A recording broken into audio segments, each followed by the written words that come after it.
বিহাৰৰ ৰাহুল গান্ধী উপস্থিত থকা সভাত আমাৰ পৃথিৱীৰ জনপ্ৰিয় প্ৰধানমন্ত্ৰী নৰেন্দ্ৰ মোদী ডাঙৰীয়াৰ ওপৰত যেটো তেখেতে এই সভাতে এজন ব্যক্তিয়ে ষ্টেজৰ ওপৰত উঠি যেটো প্ৰধানমন্ত্ৰী এনেকা বেয়া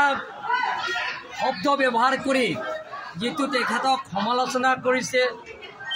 তাৰ লগতে আমাৰ প্ৰধানমন্ত্ৰী মা স্বৰ্গীয় তেখেতৰ মাৰ ওপৰত যেটো তেখেতৰ ভাষণ দিছে তাৰ ওপৰত আমি ভাৰতীয় জনতা পাৰ্টি হৈ আমি কণ্ডেম কৰিছোঁ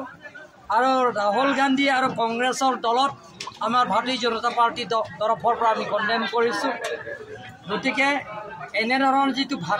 ভাষা তেখেত ওলাইছে ৰাহুল গান্ধী উপস্থিতিত সভাতে